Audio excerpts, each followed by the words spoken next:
On July 20, 2024, Ratidzo Mukarati, the chairwoman of the ZANU-PF Women's League in Harare, found herself at the center of an explosive scandal.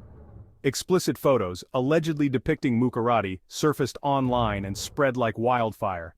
The fallout was immediate and Mukarati was swiftly suspended from her position.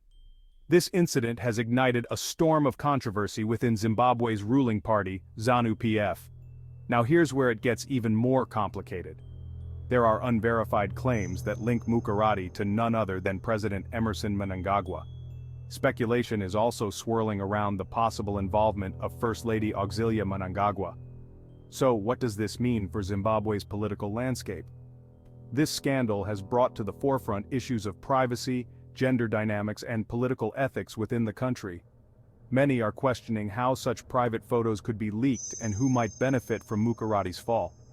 It's important to recognize that Mukarati has yet to make a public statement. As the investigation proceeds, it's crucial to maintain a stance of innocent until proven guilty.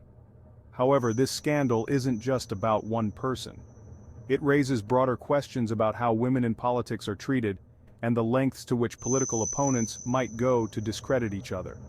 The involvement of high-profile figures like President Mnangagwa and the First Lady only adds fuel to the fire. If these connections are proven true, it could have far-reaching implications for the ruling party and the nation as a whole.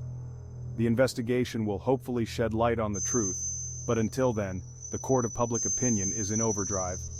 So, what's next for Mukarati and the ZANU-PF Women's League? Will this scandal lead to significant changes in how personal privacy is protected? Or will it be another flash in the pan, quickly overshadowed by the next big story?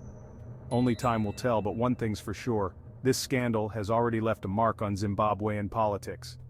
I'll keep you updated as the story develops, so stay tuned for more. Thanks for watching and don't forget to like, comment and subscribe for the latest updates on this unfolding drama. Until next time.